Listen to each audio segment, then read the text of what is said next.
Hi everyone, my name is Bipin and today also we will continue with the deep learning series. So today we will learn about regularization technique which basically prevent overfitting. Okay, okay, so let's start the class.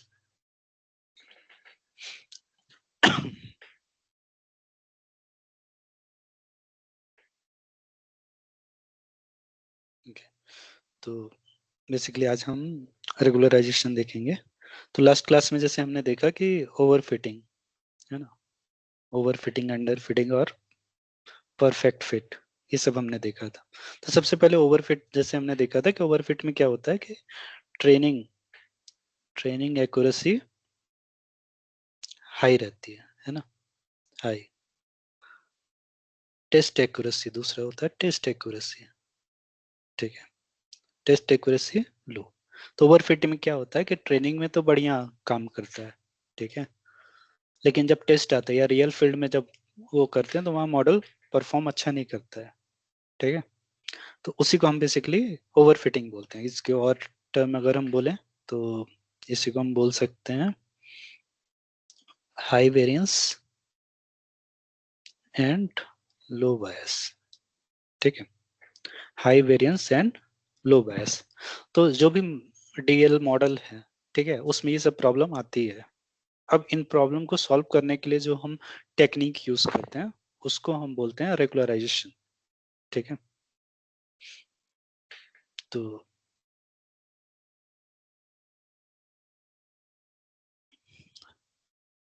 Regularisation क्या करता है? Regularisation prevent over fitting, ठीक है, और reduce over fitting. ठीक है, also similar इसको और भी बोल सकते हैं, इट रिड्यूस मॉडल कॉम्प्लेक्सिटी. ठीक है, जैसे लास्ट क्लास में देखे थे, जैसे जैसे कॉम्प्लेक्सिटी भी बढ़ेगी मॉडल क्या होता है? ओवरफिट होने लगता है. ठीक है, तो इट रिड्यूस मॉडल कॉम्प्लेक्सिटी. ठीक है, तब क्या होता है कि रेगुलराइजेशन बहुत सारे टेक्निक हैं. तो जो फेमस टेक्निक है हम उसके बारे में, रेगुलराइजेशन टेक्निक. ठीक है, तो इसमें सबसे पहले आता है L1. L1 regularisation. ठीक है, इसी को हम बेसिकली लासो भी बोलते हैं, लासो. ठीक है, दूसरा होता है L2 रेगुलराइजेशन. ठीक है, रिच. ये एग्जाम में, मतलब एग्जाम बोल रहे हैं, ये इंटरव्यू में काफी पूछा जाता है. ठीक है, क्या क्या रेगुलराइजेशन टेक्निक है, क्यों यूज करते हैं. ठीक है, तो मेनली यूज क्या है? ओवर फिटिंग को रिड्यूस करता है. ठीक है, ये प्रिवेंट करता है. L1 हो गया, L2 हो गया, फिर एक होता है ड्रॉप आउट. ठीक है, चौथा हो गया हमारा अर्ली स्टॉपिंग. ठीक है, पांचवा हो गया डेटा ऑगमेंटेशन. ठीक है, कुछ और भी हैं जिससे कि हम बेसिकली, जिसको हम रेगुलराइजेशन टेक्निक तो नहीं बोलते. ठीक है, बेसिकली हम मॉडल कन्वर्ज फास्ट करता है, उसको हम आगे देखेंगे. मेनली अभी ये 5 मेन रेगुलराइजेशन टेक्निक है. ठीक है, तो अब हम एक एक करके आते हैं. तो सबसे पहले हमारा है L1 रेगुलराइजेशन. ठीक है, जिसको हम बेसिकली लासो भी बोलते हैं. ठीक है, लासो और L1 रेगुलराइजेशन. ठीक है, तो इसमें क्या होता है? सबसे पहले हमने जैसे कि लॉस फंक्शन जो होता था, ठीक है, जो डिफरेंट टाइप के लॉस फंक्शन होते हैं. तो जो लॉस फंक्शन, जैसे लॉस फंक्शन क्या था पहले, मतलब अलग अलग, जैसे y माइनस वाई कैप का whole square summation i equal to 1 to n. ठीक है, इसी को हम बेसिकली ऐसे लिखते थे, right, y minus y cap whole square. ठीक है, इसी को हम एल से डिनोट करते थे, लॉस फंक्शन हो गया. ठीक है, तो L1 रेगुलराइजेशन में क्या करते हैं? और टर्म ऐड कर देते हैं और इसको अब हम बोल देते हैं एल टोटल। ठीक है, तो एल टोटल अब L plus lambda times summation I equal to 1 to N, ठीक है, डब्ल्यू आई। ठीक है, ये हो गया हमारा बेसिकली, क्या हो गया हमारा अब नया लॉस फंक्शन, जिसमें कि हम पुराना तो जो था है उसमें हम लैम्डा और ये टर्म ऐड कर रहे हैं। ठीक है, तो इसको क्या बोलते हैं, मॉडुलस। ठीक है, मॉडुलस हो गया। तो अगर हम अ, मान लो इसका डिफरेंशिएशन लेते हैं, D L total by D W. ठीक है, तो ये क्या आ जाएगा, D L by D W, ठीक है, प्लस लैम्डा टाइम्स लैम्डा हो गया। ठीक है, क्योंकि ये तो वही होगा। ठीक है, अब ये हो गया हमारा basically D L total by D W, और ये जो है डब्ल्यू आई का जो मॉड है उसके साइन पे डिपेंड करेगी, प्लस होगा लैम्डा या माइनस लैम्डा। ठीक है, तो एक एग्जांपल लेते हैं कि मान लो कि हमारा लेट्स से कि y इक्वल टू या y कैप, हमने एक मॉडल बनाया जिसमें y कैप की वैल्यू आ रही है 5x1 प्लस 0.01x2 प्लस 0.00 या 5x3। ठीक है, ये आ रही है। ठीक है, अब इसमें लॉस फंक्शन, मान लो कि पहले जो लॉस फंक्शन आ रहा था या जिससे को हम एल की वैल्यू 0 आ रही थी। ठीक है, तो अब हम क्या करते हैं, मान लो एल टोटल किए, नया लॉस फंक्शन निकालते हैं। ठीक है, एल टोटल, तो इसमें अगर हम वैल्यू पुट करें तो एल की वैल्यू हम अभी 0 मान रहे हैं और लैम्डा की वैल्यू लेट से हम 0.1 ले लिए। ठीक है, तो 0 plus 0.1 summation I equal to 1 to N. तो यहाँ एन कितने हैं हमारा, बेसिकली W1 हो गया हमारा 5, W2 हो गया 0.01 और W3 हो गया 0.005। ठीक, तो ये 0.1 हो गया और ये बोल रहा है समेशन करने के लिए। ठीक है, मॉड ऑफ समेशन। ठीक है, तो हम 5 प्लस 0.01 प्लस 0.005। ठीक है, तो ये हो गया हमारा 0.1 मल्टीप्लाई बाई, अब इसको ऐड करेंगे तो ये क्या हो जाएगा हमारा 5.015। ठीक है, इसको मल्टीप्लाई कर देंगे तो ये आ जाएगा 0.5015। ठीक है, तो ये हमारा नया लॉस फंक्शन हो गया एल टोटल। ठीक है, ओके। अब क्या करते हैं हम, मान लो जो L1 है या L1 रेगुलराइजेशन है। ठीक है, तो सबसे पहले ये देखते हैं कि मतलब अब इनका डेरिवेटिव जो निकालते हैं, मतलब जो हम क्या करते हैं, वेट अपडेट करते हैं, W T plus one equal to W T minus alpha times D L total by D W होता है। ठीक है, तो ये क्या, टी प्लस वन क्या नया वेट और डब्ल्यू टी क्या होता है पुराना वेट, और अल्फा क्या हो गया लर्निंग रेट जिसको बोलते हैं, लेट से ये भी हम 0.1 रखते हैं, अल्फा क्या हो गया लर्निंग रेट। ठीक है, सबसे बेसिकली यहाँ पास हम ये कर रहे हैं कि देखते हैं कि L1 से होता क्या है एक्चुअली। ठीक है, वेट में क्या चेंज आता है, मेनली हमको जो भी मॉडल ओवरफिट या अंडरफिट किस कारण होता है, वेट के कारण होता है, वेट की वैल्यू के कारण होता है। ठीक है, तो हम देखते हैं कि जब हम L1 रेगुलराइजेशन करते हैं तो उससे इफेक्ट क्या होता है। ठीक है, तब हम क्या करते हैं, मान लो सबसे पहले किसके बारे में बात करते हैं, लेट से W1। W1 हमारा पहले क्या था 5। ठीक है, W1 पहले क्या था 5। ठीक है, तो एल टोटल तो पता है, अब हमको mainly W1 new equal to 5 minus alpha times क्या करेंगे DL total with respect to DW1, ये करेंगे कि W1 का देखना है क्या चेंज हुआ है, ठीक है। तो नया जो W है, W1 equal to 5 minus alpha की वैल्यू 0.1, ठीक है। अब DL टोटल बाई DW निकालते हैं पहले, DL टोटल बाई DW1, ठीक है। ओके, तो DL टोटल बाई DW1 के लिए सबसे पहले हमको DL टोटल क्या है, तो DL टोटल हमारा क्या है बेसिकली, अगर हम इसको बोलें तो 0 प्लस लैम्डा, ठीक है। वैल्यू हम बाद में पुट करें, उससे पहले हम क्या करेंगे, 5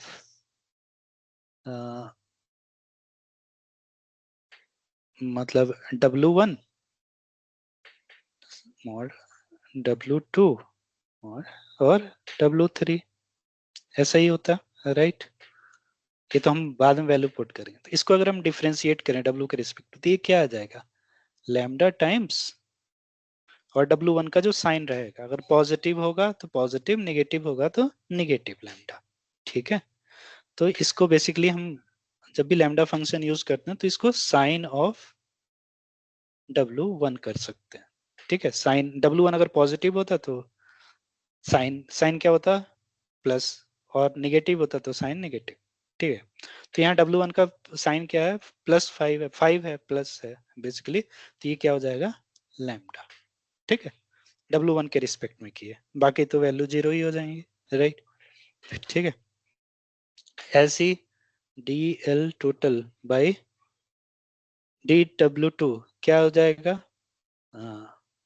इसको lambda into sine of W2, ऐसी DL total by DW3 equal to हो जाएगा lambda into sine of W3, ठीक है। तो फिर से आते हैं, अब W1 इक्वल टू क्या था, इक्वल टू जब हम अपडेट करें alpha into DL total by DW1, और अल्फा की वैल्यू हमारी 0.1 है, ठीक है। तो W1 इक्वल टू 5 माइनस 0.1, ठीक है। अब लैम्डा की वैल्यू हम जो DL टोटल बाई DW1 की वैल्यू क्या है, लैम्डा इंटू साइन ऑफ 1, तो लैम्डा की वैल्यू क्या है 0.1 ही हमने रखी है, और साइन क्या है W1 का, प्लस ही है, तो ये हो गया 5 माइनस 0.01, ठीक है। ये हो गया, तो ये क्या वैल्यू हो गई, 4.99, ठीक है। तो ये हो गया हमारा W1 की वैल्यू। सिमिलरली W2 की वैल्यू क्या हो जाएगी, W2 equal to 5 minus, sorry W2 हमारा क्या है, अगर देखा जाए तो W2 हमारा 0.01 है, W3 भी हमारा 0.05 है, ठीक है। तो W2 की वैल्यू, एक मिनट, ये 5 नहीं हुआ, मान लो 0.01 था, राइट, हाँ। तो 0.01 माइनस क्या हो गया, 0.01, ठीक है, यही आएगी। तो ये क्या हो गया, 0, ठीक है। W3 की वैल्यू क्या थी, 0.005, इसमें भी माइनस 0.01, क्योंकि सभी में क्या है, लैम्डा आ ही रहा है और साइन बस देख रहे हैं, ठीक है। तो ये वैल्यू क्या हो जाएगी, माइनस में हो जाएगी, ठीक है, माइनस समथिंग। तो अगर अब हम देखें, एक टेबल बनाए कि मान लो W1 या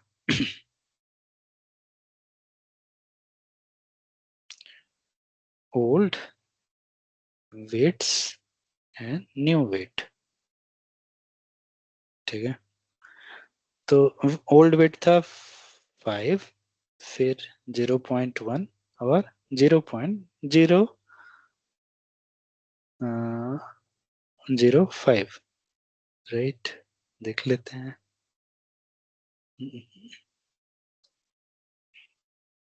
0.1 और 0.005, ठीक है।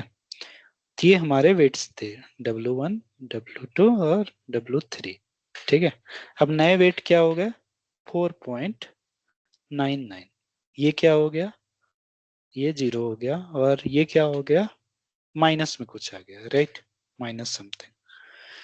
तो पहली बात तो ये समझ में है कि सभी में 5 माइनस 0.01, 4 W2 में भी 0.01 से माइनस किए, W3 में भी, ठीक है। तो सबसे पहला क्या है कि it reduce all the weight by same same quantity, ठीक है, या और सेम वैल्यू, ठीक है। क्योंकि सभी में देखो डिफरेंशिएट करने के बाद क्या रहा, lambda into sine of 1 W2, ये, ठीक है, यही आ रहा था। तो ये हो गया, ठीक है। लेकिन जब भी हम सेम वैल्यू को वो करेंगे, तो जैसे 5 में हम 0.01 माइनस के तो क्या ही फर्क पड़ा, 4.9 है। लेकिन 0.01 में उतना माइनस किए तो क्या हो गया, वो 0 हो गया। तो L1 का सबसे इंपॉर्टेंट कि इट श्रिंक और रेड्यूस स्मॉलर वेट्स टू 0, ठीक है, अप्रोक्सीमेटली 0, ठीक है। तो अब जैसे हमने y equal to 5x1 plus 0.01x2 plus 0.005x3 था, ठीक है। तो ये क्या करेगा, L1 क्या करता है, जो स्मॉलर वेट है, जैसे ये स्मॉलर वेट है, इनको 0 की तरफ भेजेगा, ठीक है। जैसे जैसे बार बार इटरेट करेंगे तो ये क्या करेगा, इनको स्मॉलर वेट को 0, तो अगर हम मान लें कि x1, x2 एंड x3 हमारे फीचर्स हैं, ठीक है। तो ये क्या कर रहा है, 0 इंटू x2 करने से क्या होगा, उसकी वैल्यू लगभग 0 ही होगी ना, y में x2 का कोई रोल नहीं रहेगा, और x3 का भी क्या होगा, कोई रोल नहीं होगा। तो मान लो कि अभी तो क्या 3 है, मान लो 100 होते, ठीक है। तो इसीलिए L1 का यूज क्या करते हैं, L1 रेगुलराइजेशन को और फीचर सिलेक्शन के लिए भी यूज करते हैं, फीचर सिलेक्शन, ठीक है, फीचर सिलेक्शन के लिए भी यूज करते हैं। तो ये L1 का क्या है, मेनली क्या होता है, ये स्मॉलर वेट को 0 में कर देता है और फीचर सिलेक्शन के लिए यूज होता है, ठीक है, फीचर सिलेक्शन के लिए यूज होगा। तो ये मेनली काफी क्वेश्चन पूछा जाता है कि L1 का यूज क्या है, ठीक है। तो ये क्या करते हैं, फीचर है ये, तो ये पेनल्टी करेगा किसको, या मतलब ज्यादा किसके पर इफेक्ट करेगा, अगर आपके पास बहुत सारे वेट हैं, ठीक है, तो ये उन वेट को ज्यादा या स्मॉलर वेट को ये क्या करेगा, पूरी तरीके से खत्म करने की कोशिश करेगा। खत्म करने का मतलब कि 0, ठीक है।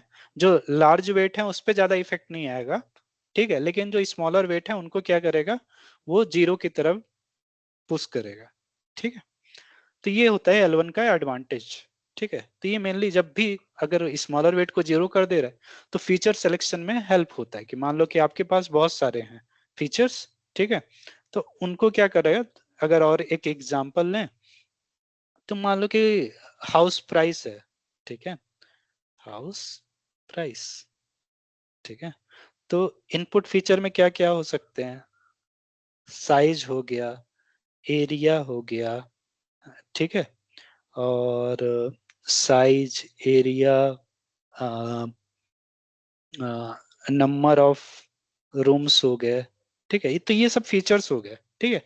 तो मान लो ऐसे करके बहुत सारे फीचर होंगे जिनका मतलब हाउस प्राइस पे ज्यादा इफेक्ट ना पड़ता हो, ठीक है। तो ये क्या करेगा, उन फीचर, वो फीचर क्या है, अननेसेसरी है, तो वो उनको हटा सकता है, ठीक है। तो ये L1 रेगुलराइजेशन का ये हेल्प होता है, ठीक है। तो ये जो क्वेश्चन है L1 का, ये मेनली मशीन लर्निंग में भी यूज होता है और डीप लर्निंग में भी। तो ये क्वेश्चन दोनों जगह से कि L1 का यूज क्या है, रेगुलराइज करने के लिए क्या है, या फीचर सिलेक्शन के लिए क्या यूज, ठीक है। दूसरा जो हो गया हमारा regularisation technique, L2 regularisation, L2 regularisation, इसी को हम बेसिकली रिज भी बोलते हैं, रिज। ठीक है, तो ये क्या करता है, L2 क्या करता है, इसका इफेक्ट L2 का जो है लार्जर, इट हैज और और इट पेनल्टाइजेस लार्जर वेट। ठीक है, तो लार्जर वेट पे इसका ज्यादा इफेक्ट पड़ता है as compare to smaller weight. ठीक है, तो मान लो कि तो यहाँ पास क्या होता है, L2 में सबसे पहले देख लेते हैं कि इसका एक्सप्रेशन क्या होता है। तो जैसे सबसे पहले देखे थे L क्या था हमारा, y माइनस वाई कैप का होल स्क्वायर। ठीक है, मान लो ये हमेशा summation i equal to 1 to 1। ठीक है, ये पहले हमारा एक्सप्रेशन था लॉस फंक्शन का। तो अब नया लॉस फंक्शन जो बन जाता है इसमें, L total equal to L plus lambda summation i equal to 1 to n w square. ठीक है, ये हमारा नया लॉस फंक्शन बन जाता है। ठीक है, तो इसको अगर हम डेरिवेट, इसका हम वेट के रिस्पेक्ट में वो करें डिफरेंशिएशन, तो ये क्या हो जाएगा, dl बाई डी डब्ल्यू और 2 लैम्डा w।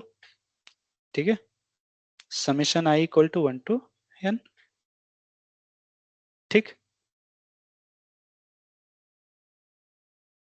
तो ये हो गया हमारा नया लॉस फंक्शन। ठीक है, तो अब ये इसमें भी एक एग्जांपल देख लेते हैं कि मान लो कि आप y कैप आता 100x1 प्लस 20x2 प्लस मान लो 0.1x3। ठीक है, तो यहाँ सबसे ज्यादा तो ये हो गया, मान लो W1 equal to 100, W2 equal to 20 और W3 इक्वल टू 0.1। ठीक है, अब मान लो कि L जो है उसकी वैल्यू 0 थी। ठीक है, और अल्फा भी हम 0.1 लेते हैं और लैम्डा की वैल्यू 0.1 ले लेते हैं। ठीक है, तो अगर मेरे को सबसे पहले तो मैं लॉस फंक्शन निकालूं। ठीक है, तो फिर लॉस, नया लॉस फंक्शन क्या होगा, वैल्यू पुट करता हूँ, तो L total equal to L plus क्या होता है, L plus lambda summation I equal to 1 to n w square. ठीक है, तो एल की वैल्यू मेरी 0 थी, लैम्डा की वैल्यू 0.1। ठीक है, अब 100 का स्क्वायर क्या हो गया, मान लो 100 का स्क्वायर। ठीक है, फिर 20 का स्क्वायर 400। ठीक है, प्लस 0.1 का 0.01। ठीक है, तो ये हमारा नया वेट हो गया। ठीक है, अब मैं सेम कम करता हूँ कि D L total by D W one निकालता हूँ। तो D L total by D W one, तो एल की वैल्यू 0 ही है, तो ये क्या हो जाएगा, 2 लैम्डा W1। ठीक है, similarly D L total by D W two, 2 lambda W2 और D L, sorry D L total by D W three हो जाएगा 2 लैम्डा W3। ठीक है, तो अब अल्फा की जो वैल्यू, मतलब अब जो हमने, मतलब जो वेट अपडेट करते हैं, WT+1 नया वेट जिसको हम बोलते हैं, तो WT ये पुराना वेट है minus alpha times DL total by DW। ठीक है, तो मान लो W1 का निकालना होता है, तो W1 का वैल्यू क्या होता है, पुराना वाला जो W1 है माइनस अल्फा और DL टोटल बाई DW1 क्या आया था, into 2L 2 lambda W1। Right, यही वैल्यू आई।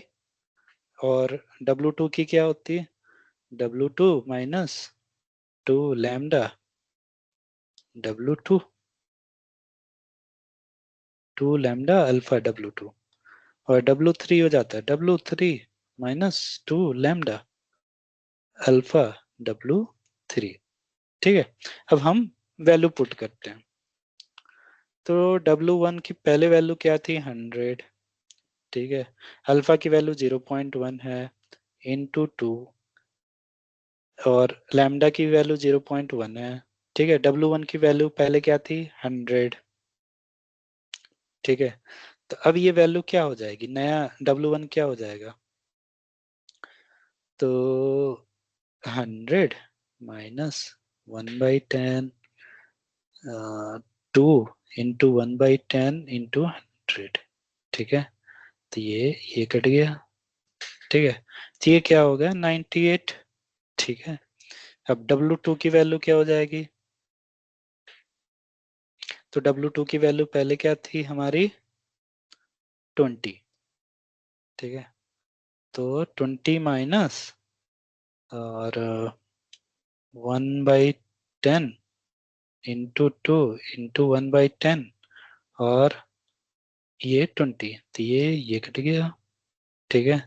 तो 2 2 4, 4/10, तो 4/10 क्या हो गया 0.4, तो ये कितना हो गया 19.6, ठीक है।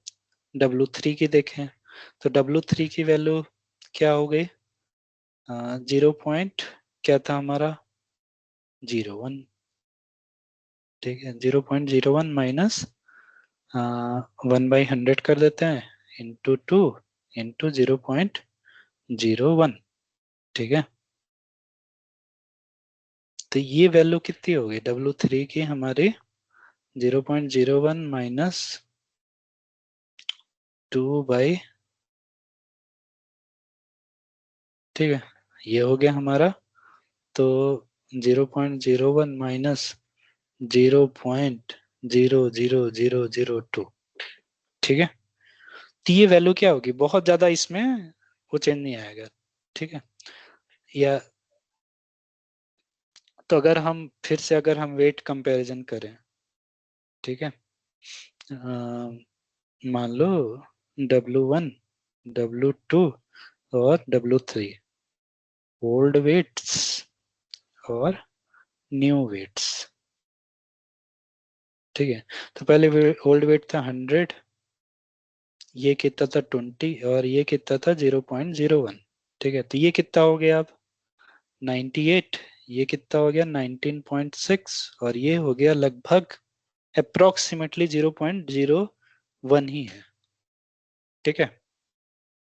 0.1 के आसपास ही।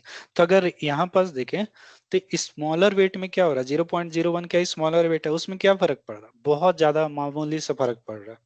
लेकिन जो बड़ा वेट है, मतलब इसमें 0.01 था तो फर्क कितने का पड़ा, लगभग 0.002 का, ठीक है। लेकिन जो उससे बड़ा वेट है W2, उसमें कितने का पड़ा 0.4 का, और उससे बड़ा जो डिफरेंस, मतलब इसमें वेट कितने का पड़ा 2 का और इसमें 0.4 का और इसमें 2 का, ठीक है। तो ये क्या कर रहा है, लार्जर वेट पे ज्यादा उसको रिड्यूस कर रहा है और स्मॉलर वेट को ज्यादा इफेक्ट नहीं पड़ रहा है, ठीक है। तो L2 क्या क्या है mainly, it prevent overfitting by, it prevent overfitting by penalize larger weight more as compared to smaller weight, ठीक है। तो ये काम हो गया बेसिकली L2 का। तीसरा जो हो गया, नेक्स्ट जो मेथड आता है हमारा drop out, drop out regularization, ठीक है। इसमें कई लोग को कंफ्यूजन होता है कि क्या क्या वो बोलता है, ठीक है, मतलब कैसे ये काम करता है। तो इसमें क्या है तो मान लो एक हम मॉडल बनाते हैं X1 X2 X3 X4, ठीक है। मैं एक ही लेयर लेता हूँ, हिडन लेयर 1 2 3 4, तो मान लो एक और ले लेते हैं, दो और फिर एक, ठीक है। तो मान लो इसको जो है हम वो करते हैं,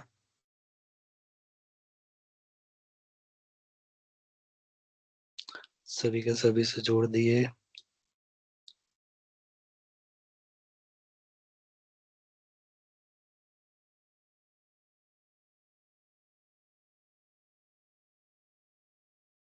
ठीक है। सबसे पहले ये समझना है मतलब कि ड्रॉप आउट कहाँ कहाँ लगाते हैं, मतलब कहाँ लगा सकते हैं, ठीक है। तो सबसे पहले ये इनपुट आया है ना, इनपुट में भी लगा सकते हैं पर इनपुट में जनरली ड्रॉप आउट हम लगाते नहीं है, ठीक है। तो लेट से कि सबसे पहले जो है कहाँ कहाँ लगा सकते हैं वो अलग चीज है, लेकिन सबसे पहले हम देखते हैं कि लगाते कैसे। ठीक है, तो इसमें क्या होता है कि मान लो कि ये फर्स्ट लेयर हो गया है ना, या इनपुट लेयर हो गया, और ये फर्स्ट हिडन लेयर है, ये सेकंड हिडन लेयर है, और ये आउटपुट लेयर है। ठीक है, जनरली क्या है, पहले तो हम कहीं भी लगा सकते हैं कोई भी लेयर में। ठीक है, मेनली क्या है कि हर लेयर के आउटपुट में लगाते हैं। तो फर्स्ट लेयर का आउटपुट क्या हो गया, x1 x2 x3 x4। Second layer का आउटपुट कहाँ से होगा, यहाँ से, मतलब जो एक्टिवेशन फंक्शन के बाद आता है। ठीक है, सेकंड हिडन लेयर का क्या हो गया आउटपुट, जो इसके एक्टिवेशन फंक्शन के बाद, और इसमें थर्ड में एक्टिवेशन। तो इनपुट को छोड़ के बाकी जगह हर जगह क्या है, एक्टिवेशन लेयर है, एक्टिवेशन है, राइट। मतलब यहाँ जेड आएगा, यहाँ A1 आएगा, ऐसे करके। तो एक्टिवेशन आखिरी में आएगा, राइट। ठीक है, तो हम क्या कर सकते हैं कि हम चाहें तो जो ड्रॉप आउट है, या तो हम फर्स्ट हिडन लेयर के बाद लगा दें, ठीक है, या तो सेकंड हिडन लेयर के बाद लगा दें, या तो आउटपुट के बाद भी लगा सकते हैं। ठीक है, या तो मतलब मतलब एक बार में, मतलब कहने का मतलब कहीं भी एक लगा सकते हैं, या तो हम सारे जगह भी लगा सकते हैं। ठीक है, मतलब फर्स्ट हिडन लेयर आया, उसके बाद हमने ड्रॉप आउट लगा दिया, सेकंड हिडन लेयर आया, उसके बाद ड्रॉप आउट लगा दिया, आउटपुट आया, उसके बाद ड्रॉप आउट लगा दिया, या इनपुट है उसके बाद ड्रॉप आउट लगा दिया। ठीक है, तो ये हम कहीं भी लगा सकते हैं। या तो हम ये भी कर सकते हैं कि फर्स्ट और इनपुट के बाद हमने ड्रॉप आउट लगा दिया, उसके बाद फर्स्ट हिडन लेयर के बाद आउट ड्रॉप आउट लगा दिया, सेकंड हिडन लेयर के बाद नहीं लगाया, और आउटपुट के बाद भी नहीं लगाया। ठीक है, तो ये क्लियर कि हम कहीं भी लगा सकते हैं ड्रॉप आउट। ठीक है, कहाँ लगाना चाहिए और कहाँ नहीं लगाना चाहिए वो अलग बात है, लेकिन सबसे पहले हम कहीं भी लगा सकते हैं। ठीक है, ओके। नेक्स्ट है कि ये ड्रॉप आउट होता क्या है, मतलब ड्रॉप आउट हम क्या कर रहे हैं, मतलब। ठीक है, तो ड्रॉप आउट का मतलब ये ड्रॉप करना है ना। तो मान लो कि फर्स्ट हिडन लेयर का, जैसे यहाँ से एक वैल्यू आती है, यहाँ से एक वैल्यू आती है, यहाँ से एक आती है, एक यहाँ से आती है, राइट। चार वैल्यू आती है। तो लेट से कि मैं चारों को, लेट से कि यहाँ जो वैल्यू थी 7 थी, यहाँ 5 थी, यहाँ 2 थी, यहाँ 1 थी। ठीक है, और इसको मैं एक ऐसे लिख रहा हूँ, मान लो 7 5 2 1। ठीक है, 7 5 2 1। ठीक है, अब ड्रॉप आउट जब भी हम लगाते हैं, ठीक है, मान लो इसके ऊपर ड्रॉप आउट लगाया, ड्रॉप आउट लगाया, तो ड्रॉप आउट में हम सबसे पहले जो पैरामीटर रहता है वो प्रोबेबिलिटी देते हैं। ठीक है, या ड्रॉप आउट, सॉरी प्रोबेबिलिटी बोला, परसेंटेज भी बोल सकते हो, ड्रॉप आउट परसेंटेज। ठीक है, तो मान लो p इक्वल टू 0.5 दिए। ठीक है, तो p इक्वल टू 0.5 का मतलब होता है 50% जो इसमें वैल्यू है उसको हम ड्रॉप आउट कर देंगे। ठीक है, उसको क्या कर देंगे, ड्रॉप आउट कर देंगे, मतलब ड्रॉप कर देंगे। तो इसमें से मान लो चार वैल्यू है, तो अब कैसे ड्रॉप करें, मतलब कौन सी वैल्यू ड्रॉप करनी है। मान लो कि दो वैल्यू ड्रॉप करनी है, 50% वैल्यू, मतलब चार का 50% दो हो गया, लेकिन कौन सी दो वैल्यू ड्रॉप करें। तो ये क्या होता है, ये हम डिसाइड नहीं करते, ये रैंडमली डिसाइड होता है। ठीक है, कि विच वैल्यू टू ड्रॉप। तो ये क्या करेगा, उन वैल्यू को जीरो कर देता है। ठीक है, उन वैल्यू को क्या कर देगा, जीरो कर देगा। तो मान लो कि रैंडमली, मान लो ये 5 5th, ये वाली पोजीशन और ये वाली पोजीशन को रैंडमली चूज करता है, तो ये जीरो हो गया, 2 0। ठीक है, सबसे पहला स्टेप क्या करता है, उनकी वैल्यू को जीरो जीरो कर देता है ड्रॉप आउट में। नेक्स्ट स्टेप क्या होता है, अब हमारे पास मान लो क्या आ गया, 7 0 2 0। ठीक है, ये चार वैल्यू आ गई। इसके बाद ये क्या करता है, डिवाइड करता है सारी वैल्यू को 1 / 1 - p से डिवाइड कर देता है। ठीक है, तो p की वैल्यू अभी हमारी क्या है, 0.5। ठीक है, तो 1 / 1 - p कितना हो गया, 2। ठीक है, या इसको ऐसे भी बोल सकते हैं 1 / 0.5। ठीक है, तो ये क्या हो जाएगा, 7 / 0.5, 0 / 0.5, और 2 / 0.5, और 0 डिवाइड बाय 0। ठीक है, तो ये क्या हो जाएगा, ये टोटल वैल्यू कितनी हो गई, 7 टू द 14, ठीक है, और 5 टू द 10, और सॉरी ये 0 हो गया, और 2 का 4 हो गया, और ये 0। तो नई जो वैल्यू हो गई ये 14040। ठीक है, तो अब क्या होगा कि मान लो x1 x2 x3 x4 था, ठीक है, यहाँ 4 वो था, और यहाँ 3 था, और यहाँ 1 था। ठीक है, तो अब इसमें जो जो ड्रॉप आउट लगाने के बाद जो वैल्यू आ रही है 14 0 4 और 0।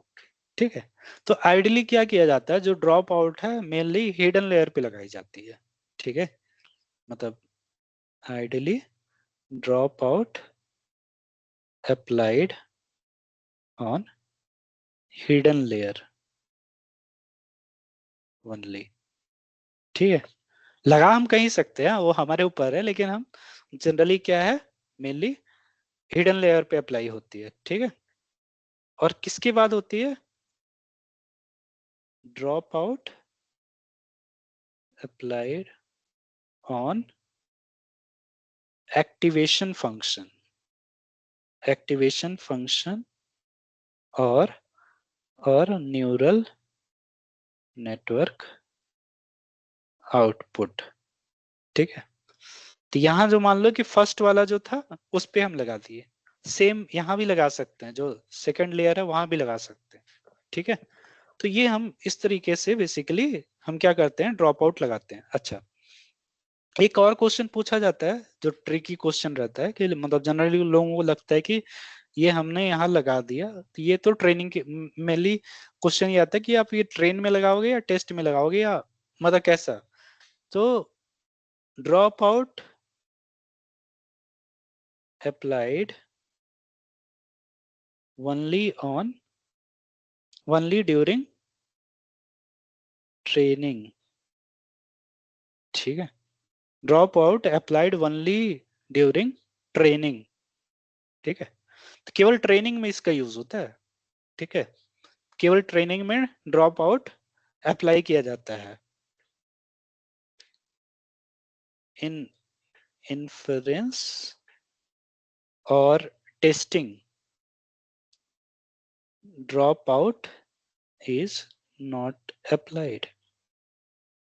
ठीक है, अब ये तो चलो ठीक है, लेकिन ये प्रिवेंट कैसे कर रहा है, मतलब कि ये हम ड्रॉप आउट तो कर दिए, लेकिन इससे हम रेगुलर मतलब ओवर फिटिंग को कैसे कर रहा है। ठीक है, ओवर फिटिंग को रिड्यूस करने में हेल्प कैसे कर रहा है ये देखना है। तो ये क्या करता है कि ये रिड्यूस कैसे करेगा, कि मान लो कि ये आपने ये मॉडल को जनरलाइज करने में हेल्प करता है। तो मान लो कि आपका मॉडल है केवल ये जो फर्स्ट नोड है, ठीक है, ये दोनों नोड को ज्यादा इंपॉर्टेंस दे रहा होगा, है ना। ठीक है, ये इन्हीं दोनों इन दोनों जो नोड्स है उन्हीं का ज्यादा वो हेल्प ले रहा होगा, मॉडल जो फाइनल जो आर्किटेक्चर या इनका वेटेज जो है वो ज्यादा दे रहा होगा, और इनका क्या है कम वो कर रहा होगा। तो ये जब हम भी ड्रॉप आउट करते हैं तो ये क्या करता है, इनको तो 0 कर दिया, मान लो रैंडमली में इन्हीं को सेलेक्ट किया, तो ये क्या करता है, जस्ट इन्हीं दोनों का हेल्प नहीं लेता है। ठीक है, वो बाकी लोग को भी इंपॉर्टेंस देता है। मतलब कहने के मतलब कि आपने किसी को बोला एग्जाम में पढ़ने के लिए, आपने उसको एक बुक दी, ठीक है, अब वो क्या कर रहा है, आप उस पर कुछ भी पूछ रहे हो, वो क्या कर रहा है, उसी बुक से आंसर दे रहा है। ठीक है, मतलब क्योंकि उसने दूसरी बुक पढ़ी नहीं है, तो आप क्या करते हो, वो बुक ले लेते हो उससे। ठीक है, अब उसको और बुक दूसरी बुक देते हो। ठीक है, मतलब लेट से कि मैं फिर से एग्जांपल दूं, कि मान लो कि आपने एक स्टूडेंट को पढ़ने के लिए 4 किताबें दी। ठीक है, अब उसको एक किताब लगी जो कि सिंपल है। ठीक है, या मान लो कि उसको लगा कि ये सिंपल नहीं है, जो भी हो, लगा कि उसको ये किताब अच्छी है। ठीक है, या इजी लैंग्वेज में हो, तो वो क्या कर रहा है, वो एक ही बुक को पढ़ रहा है, बाकी 3 को नहीं पढ़ रहा है। तो अब आप क्या करोगे कि बाकी 3 बुक भी पढ़े, मतलब नॉलेज, मतलब वो कुछ भी आउटपुट, मतलब आप कुछ भी पूछ रहे हो वो केवल उसी बुक से बता रहा है। ठीक है, जबकि उस बुक में हो सकता है आधा अधूरा हो। ठीक है, हमने उसको 4 बुक इसलिए दी है ताकि वो ज्यादा से ज्यादा मतलब अलग अलग पर्सपेक्टिव देख सके, राइट।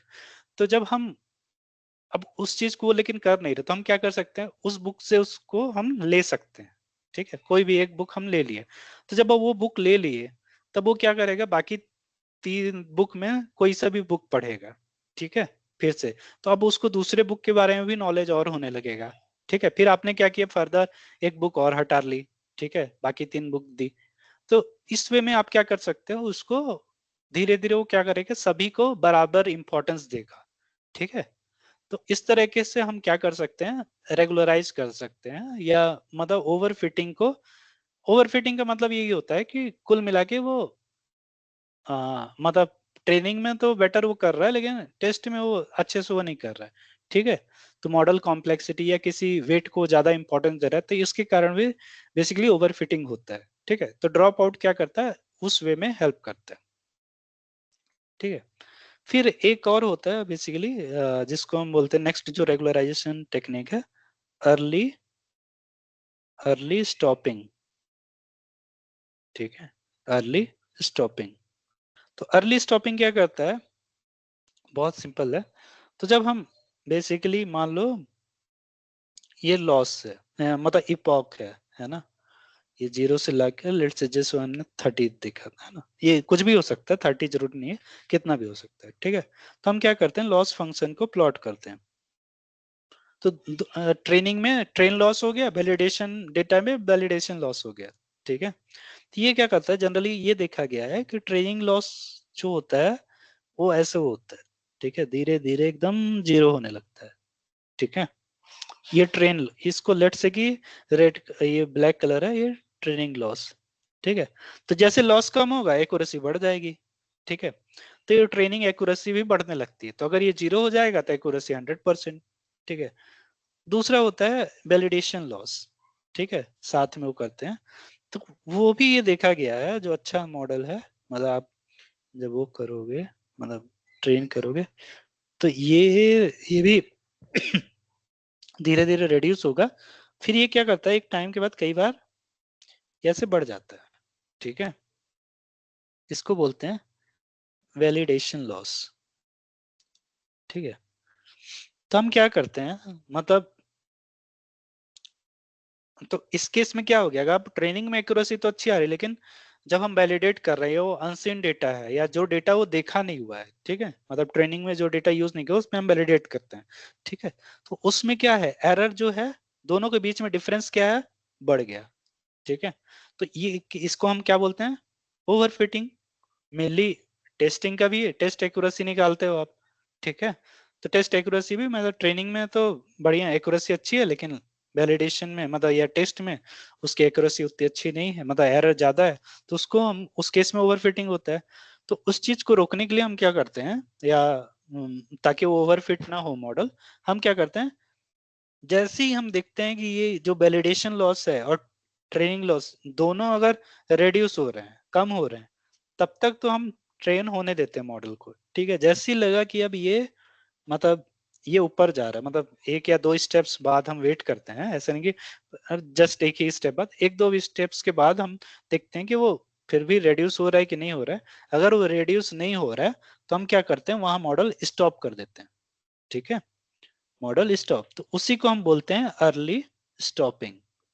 ठीक है, तो ये क्या करता है, अर्ली स्टॉपिंग मॉडल को ओवरफिट होने से हेल्प करता है। ये हम जनरली ट्रेनिंग के दौरान करते हैं। तो जहां भी हमारा वैलिडेशन लॉस और ट्रेनिंग लॉस दोनों, जैसे यहाँ पास अगर देखें, जैसे ट्रेन लॉस क्या हो रहा है, जैसे स्टार्ट हुआ 0.415 से। ठीक है, आखिरी में क्या आ गया, 0.01। ठीक है, और एक्यूरेसी भी देखो बढ़ते जाती है। ठीक है, तो यहाँ वैलिडेशन लॉस प्लॉट नहीं हुआ है, मतलब वो नहीं किया गया है, लेकिन यहाँ पास अगर जो हमने एग्जांपल देखे, तो ट्रेन लॉस के साथ वैलिडेशन लॉस भी कम होता। ठीक है, कम होते जाता। तो जैसी ही अगर वो बढ़ने लगता, मतलब एक पॉइंट के बाद क्या होता है, वो बढ़ने लगता अगर मान लो, तो उस केस में हम क्या करते हैं, वहीं पास ट्रेनिंग को रोक देते। ठीक है, तो उस तरीके से हम क्या कर सकते हैं, उसी को हम बेसिकली बोलते हैं अर्ली स्टॉपिंग और वैलिडेशन, मतलब इससे हम क्या कर सकते हैं, ओवरफिटिंग को स्टॉप कर सकते हैं, मतलब रिड्यूस कर सकते हैं। ठीक है, अब नेक्स्ट जो आता है एक और जो है डेटा ऑगमेंटेशन। ठीक है, तो डेटा ऑगमेंटेशन मेनली क्या है, जब भी हम स्पीच वाला, स्पीच हो गया और इमेज, ठीक है, वहां पास डेटा ऑगमेंटेशन यूज करते हैं। तो ऑगमेंटेशन मतलब ऐड करना, ठीक है। तो मान लो इमेज है ना, इमेज, तो इमेज में मान लो एक इमेज है, मान लो कि ये ऐसा कुछ इमेज बना है, ठीक है, हम एक ट्रेनिंग कर रहे हैं बेसिकली सिंबल के लिए, है ना, अलग अलग सिंबल का। तो हम क्या करते हैं, मान लो कि हमारे पास डेटा सेट हमने कुछ कलेक्ट किया, मान लो 1000 इमेज ले लिए, ठीक है।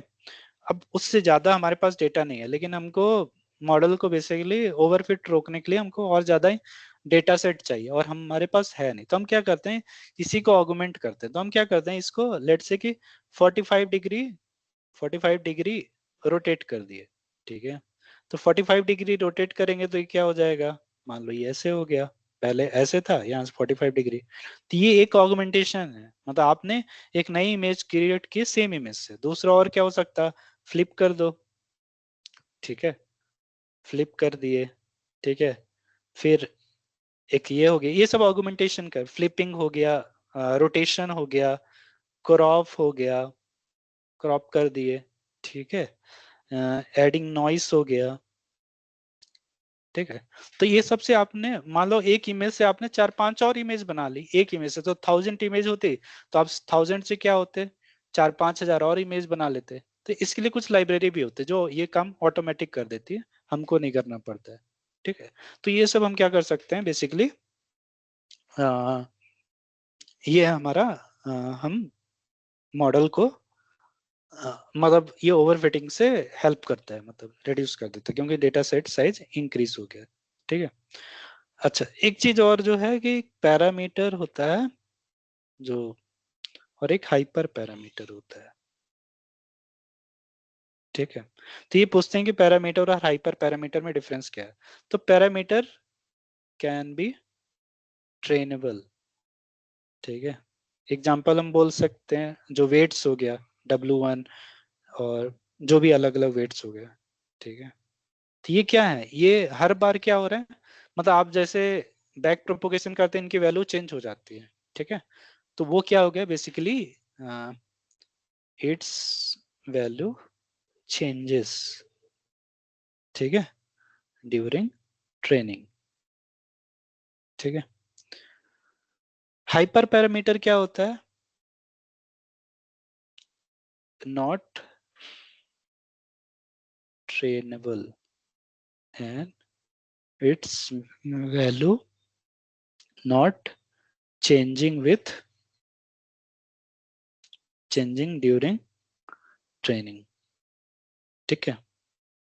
तो अगर हाइपर पैरामीटर का एग्जांपल बोले तो नंबर ऑफ नोट्स हो गया, ठीक है, लैम्डा की जो वैल्यू सेट करते हैं, या अल्फा की वैल्यू सेट हो, लर्निंग रेट हो गया, लैम्डा क्या होता है रेगुलराइजेशन के लिए जो है, ठीक है। और तो जो भी, मतलब जो भी वैल्यू जो है हम फिक्स कर देते हैं, ठीक है, ट्रेनिंग में जो भी नंबर देते हैं उसको हम बेसिकली बोलते हैं हाइपर पैरामीटर, ठीक है। ओके, ठीक है। अ, एक और आता है, बेसिकली ये सब तो हो गया हमारे रेगुलराइजेशन टेक्निक, ठीक है। अब एक और जो पूछा जाता है कई बार, ठीक है, नेक्स्ट क्लास में हम उसको देखेंगे, ठीक है। तो आज के लिए इतना ही।